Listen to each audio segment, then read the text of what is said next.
भाग 3 के बारे में चर्चा करेंगे। भाग 3 में आपका मौलिक अधिकार की चर्चा। किसका है? मौलिक अधिकार। मूल अधिकार, इसको नैसर्गिक अधिकार भी कहते हैं, क्योंकि ये हमें जन्म के तुरंत बाद ही क्या रहता है?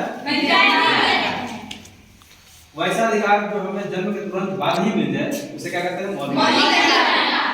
तो मौलिक अधिकार की चर्चा भाग 3 में किया गया है। भाग 3 में आपका अनुच्छेद 12 से 35 तक है। कितना है? 12 से 35 तक जो है मौलिक अधिकार की चर्चा है। तो पहला अनुच्छेद 12 रखेंगे। सबसे पहला बात यह है कि मौलिक अधिकार पूछेंगे, मौलिक अधिकार को किस संविधान से दिया गया है? तो अमेरिका के संविधान से। बोलते हो कि गलत उठा के अनुच्छेद 12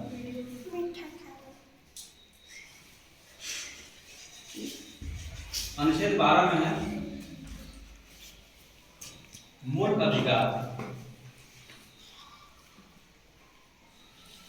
मूल अधिकार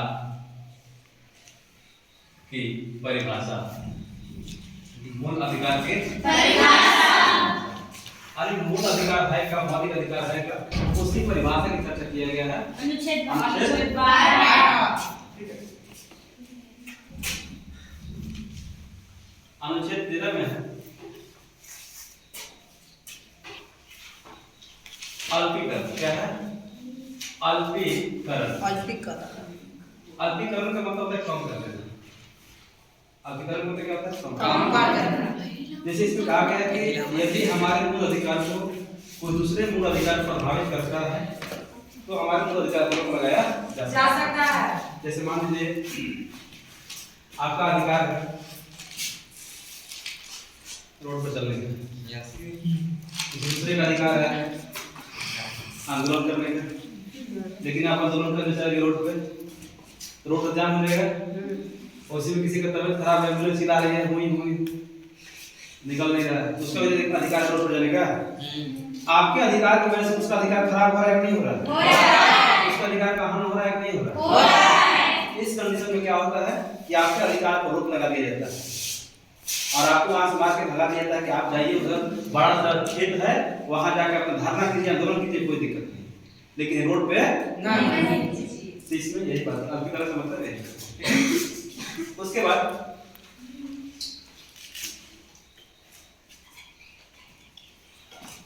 बाद देखिए 12 में मूल अधिकार की परिभाषा, 13 में अल्पीकरण और 14 से हम लोग का मूल अधिकार का मेन कांसेप्ट शुरू होता है।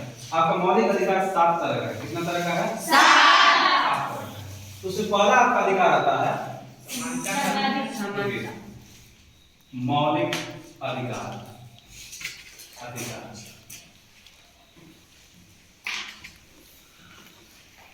मौलिक अधिकार वर्तमान में आपका कितना है? 6। वर्तमान कितना है? 6। पहले कितना था? 7। पहले 7। दोनों पहले अधिकार पढ़ेंगे। पहला अधिकार आपका समानता का अधिकार।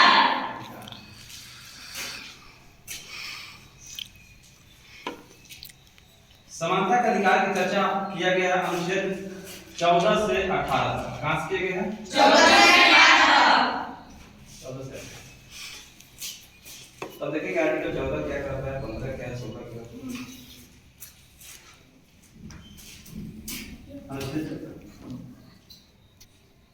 अनुच्छेद 14 में है विधि के समक्ष समानता। विधि के समक्ष समानता। इसका मतलब ये है कि कानून के सामने सब लोग क्या है? बराबर। कानून के सामने सब लोग क्या है? बराबर। देखिए कानून के सामने आप राष्ट्रपति है, प्रधानमंत्री है, आप अमीर है, गरीब है, कोई वैल्यू नहीं है। जो प्रधानमंत्री की सजा होगी वही आपको भी होगी। आप मान लीजिए कोई गलती कर रहे हैं, साइकिल मान लीजिए आप एक साइकिल चोरी कर लिए, उसका 5 साल की सजा का प्रावधान है। अब मान लीजिए कोई बड़ा आदमी धनी आदमी साइकिल चोरी कर दिया तो उसको भी वही सजा मिलेगा, उसको ये 5 साल का सजा मिलेगा, ना तो कम ना तो ज्यादा। ठीक है, ये कानून के सामने सब लोग क्या है, बराबर। आप देखिएगा जब न्यायालय में देखिएगा तो जज सामने के बगल, जज साहब के बगल में एक पुतला रहता है, और पुतला के हाथ में क्या रहता है, तराजू रहता है ना, तराजू देखिएगा इक्वल रहता है, जिसका पलड़ा भारी उसका पलड़ा भारी रहता है, और जिसका पलड़ा कम होगा वो हार जाता है। तो जज साहब कहते हैं कि हम किसी घटना को देखने नहीं गए हैं, ठीक है, आप मान लीजिए कोई जाते हैं कोर्ट में, तो सबसे पहले आप अपना क्या रखते हैं, वकील रखते हैं, वकील आपकी बातों को सुनता है, और आपके बात को वकील कहाँ रखता है, जज साहब के सामने, क्योंकि जज साहब का घटना तो वगैरह नहीं, वो प्रूफ मांगते हैं, जिसका प्रूफ ज्यादा रहेगा, जिसके पक्ष में गवाह ज्यादा रहेगा वो क्या होगा, जीत जाएगा, जिसका कम रहेगा गुनाह होते हुए हार जाएगा। उसके बाद है आपका अनुच्छेद 15।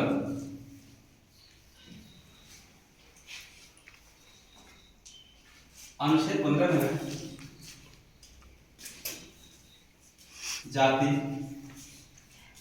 धर्म, लिंग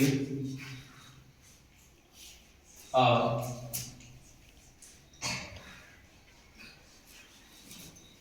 जन्म स्थान के आधार पर भेदभाव नहीं किए गए।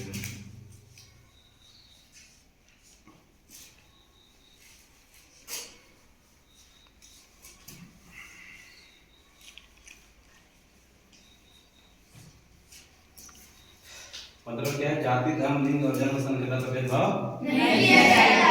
इसका मतलब ये है कि आप किसी भी जाति से बिलोंग करते हैं, किसी धर्म से बिलोंग करते हैं, किसी भी समुदाय से बिलोंग करते हैं, महिला पुरुष, तो इस आधार पर आपसे भेदभाव नहीं किया।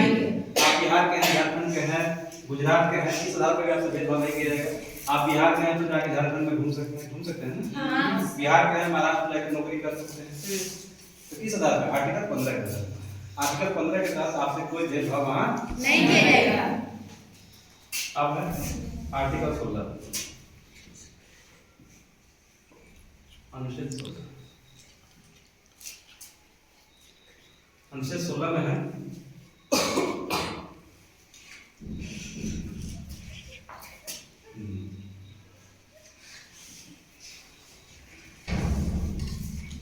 नौकरी में समानता। क्या है, नौकरी में समानता। नौकरी में समानता। नौकरी में समानता। इसमें कहा गया कि नौकरी में सब लोग क्या है, समान से पार्टिसिपेट करेंगे, लेकिन इसमें एससी एसटी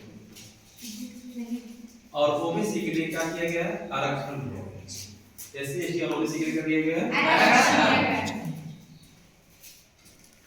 उसके बाद आर्टिकल 17, आर्टिकल 17 में आपका है छुआछूत का, छुआछूत का आर्टिकल 17 के तहत आपका छुआछूत का अंत किया गया। पहले ये सब भेदभाव बहुत चलता था, उसी को हटाकर आर्टिकल 17 के तहत उसका क्या किया गया, अंत। ठीक है, आप आज से 100 साल पहले देखिएगा तो बहुत भेदभाव होता था, बहुत ज्यादा। तो सबसे पहले बाबा साहब ने जब संविधान लिखे तो सबसे पहले इसी को अंत की कि आर्टिकल 17 डाले, उसमें बोले कि छुआछूत का होता है अब अंत। उसके बाद आर्टिकल 18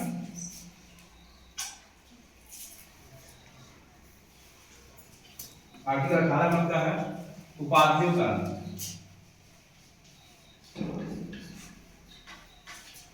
उपाधियों का अंत। उपाधियों का अंत मतलब ये है कि आपको यदि मान लीजिए कोई विदेशी उपाधि मिलता है, आप उस विदेशी उपाधि को नहीं रख सकते हैं।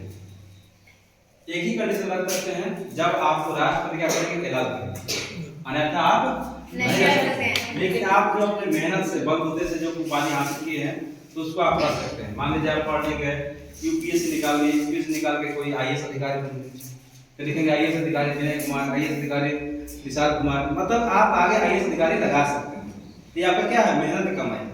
लेकिन आप लोग चाइना गए और आपको वहां से उपाधि मिल गया चमगादड़ ऑफ द ईयर, आप उस उपाधि को नहीं रख सकते हैं, क्योंकि उस उपाधि को रखने के लिए आपको राष्ट्रपति से अनुमति लेना पड़ेगा। ठीक है, चलिए उसके बाद हम लोग देखेंगे, ये था आपको समानता का अधिकार, उसके बाद आता है आपका स्वतंत्रता का अधिकार। तो समानता का अधिकार में आपका कितना आर्टिकल है, 14 से लेकर 18 तक, यानी 5 आर्टिकल। तो 14 में क्या लिखा है, विधि की समानता। 15 में क्या है,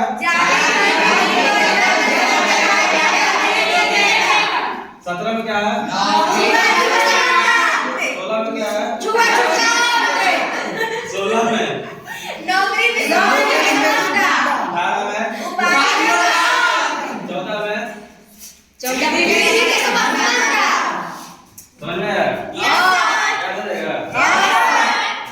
नोट करें। स्वतंत्रता का अधिकार। स्वतंत्रता का अधिकार।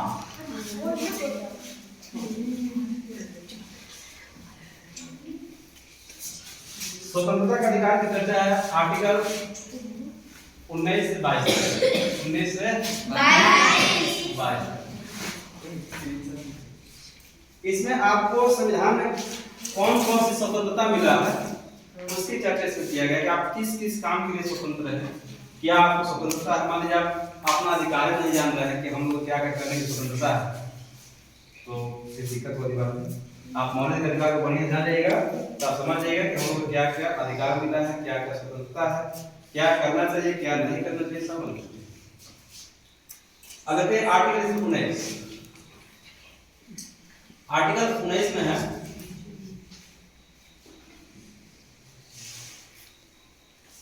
अभिव्यक्ति की स्वतंत्रता। अभिव्यक्ति की स्वतंत्रता।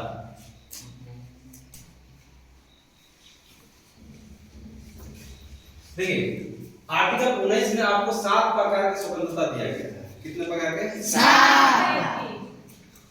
आर्टिकल 19 में कितने प्रकार की स्वतंत्रता की बात की गई है? 7। आर्टिकल 19 के क्या कहता है? अनुच्छेद 19 का क्या? इसमें है बोलने की स्वतंत्रता। क्या है? बोलने की स्वतंत्रता। बोलने की स्वतंत्रता।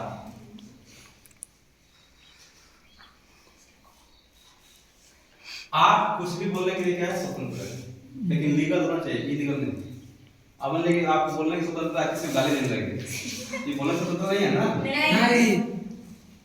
ऐसा बात बोलना है जिससे समाज का क्या हो, कल्याण। ठीक है, समाज के देखते हुए आपको बात करना। आर्टिकल 19 का ख,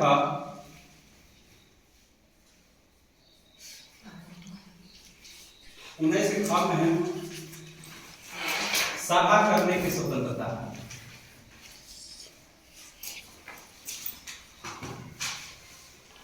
सभा करने की स्वतंत्रता। सभा करने की स्वतंत्रता, अरे आपको बोलने की स्वतंत्रता है, फिर बोलिएगा तो सभा बढ़ रहेगा। तो सभा करने के लिए क्या है, स्वतंत्रता। ठीक है, आप अपने गांव में सभा कर सकते हैं कि हम लोग ये काम करना चाहिए, काम नहीं करना चाहिए। सभा करने का आपको क्या है, स्वतंत्रता। अनुच्छेद 19 का ग, 19 के ग में है संगठन बनाने की स्वतंत्रता।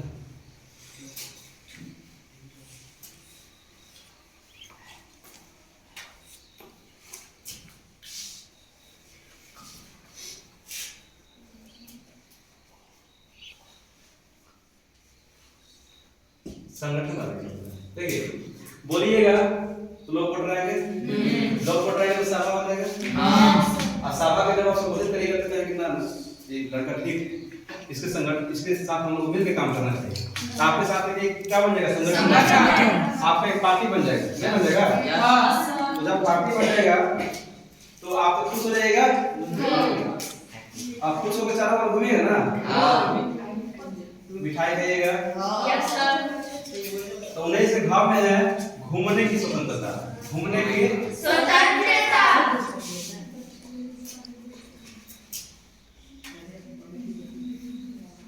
घूमने की स्वतंत्रता।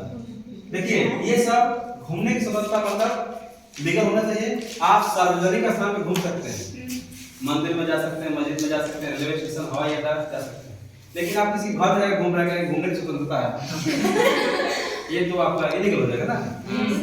ये सब कहाँ पर लागू होगा? सार्वजनिक स्थान। इसके बाद अनुच्छेद 19 का अंग इसमें है बसने की स्वतंत्रता।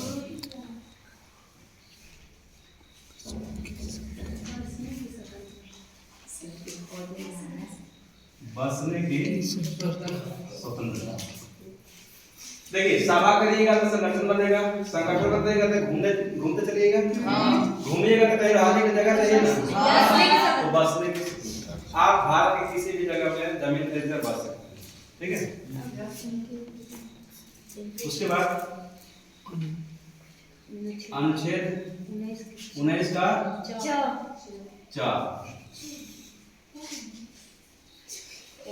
चा में आपका है संपत्ति रखने की स्वतंत्रता।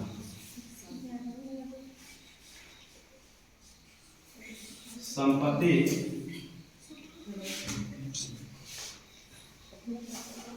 रखने की स्वतंत्रता। लेकिन इसको हटा दिया गया, इसको क्या कर दिया गया? इसको हटा दिया गया। 44 अमेंडमेंट 44वां संविधान संशोधन, संविधान संशोधन 1978 द्वारा हटाकर इसको कानूनी अधिकार का दर्जा दिया गया। किसको? कानूनी अधिकार। कानूनी अधिकार। फिर कोई पूछेगा कि इसको रखा कहाँ गया है? इसको रखा गया आर्टिकल 300 का क में। आर्टिकल 300 का क। तो पूछेगा भाग कौन से भाग में रखा गया है? तो भाग 12 में रखा गया। किसमें रखा गया है? भाग 12। यहाँ तक कोई डाउट है? नहीं। समझ में आ रहा है? नहीं आ रहा है? उसके बाद आर्टिकल बोलते बोलते गाला 19 का 6 में है व्यापार करने की स्वतंत्रता। व्यापार करने की स्वतंत्रता।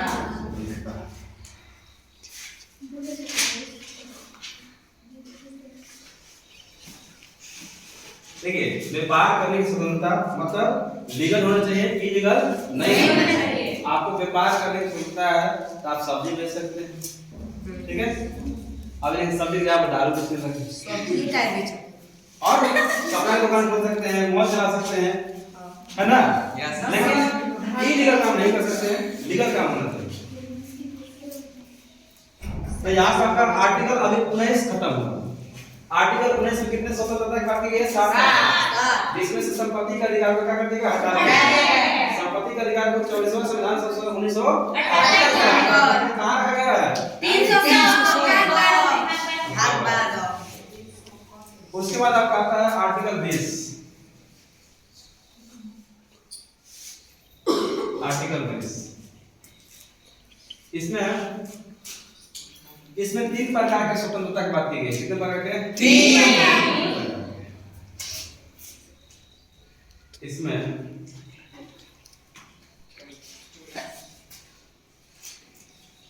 तीन प्रकार की स्वतंत्रता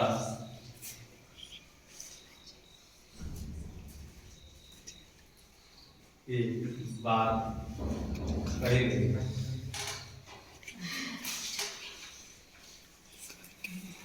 पहला, एक गलती की एक सजा। एक गलती की एक सजा।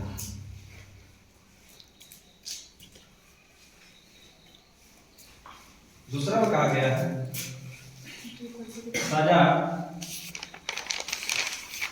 उसी समय के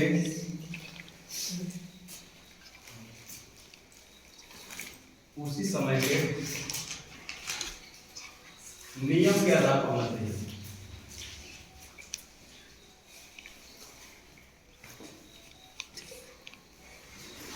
नियम के आधार पर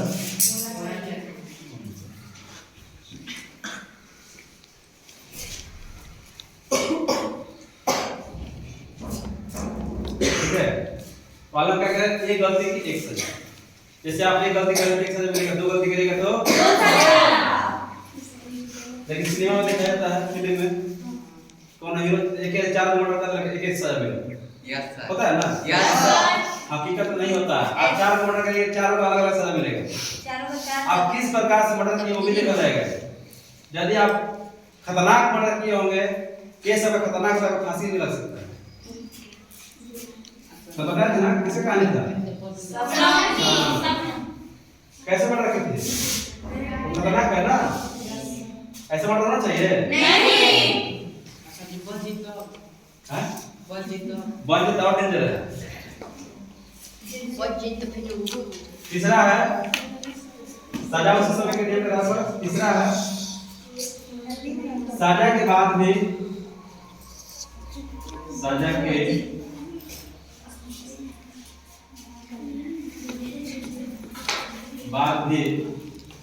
कैदी का संरक्षण। इसका मतलब यह है कि यदि आपको सजा मिल गया तो आपको संरक्षण भी मिलेगा। सजा के बाद जज साहब क्या करते हैं, आपको जेल कर देते हैं। जेल किसके अंदर रहता है? जेल जो होता है किसके अंदर रहता है?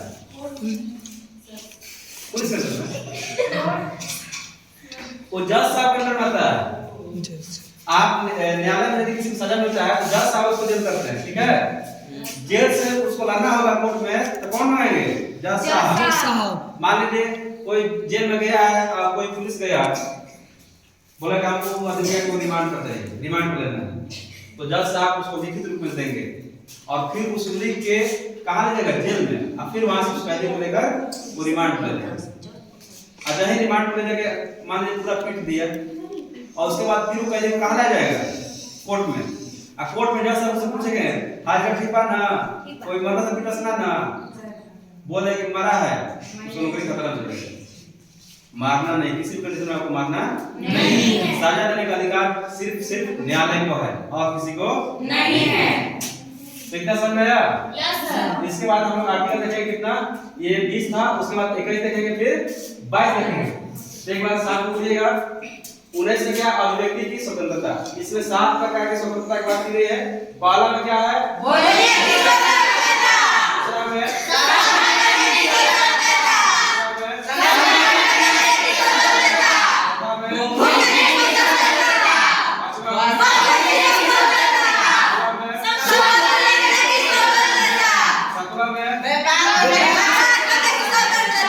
हवा को हटा के कहाँ रखा गया है? 20 में कितने प्रकार की स्वतंत्रता बात की गई है? 12 में क्या है?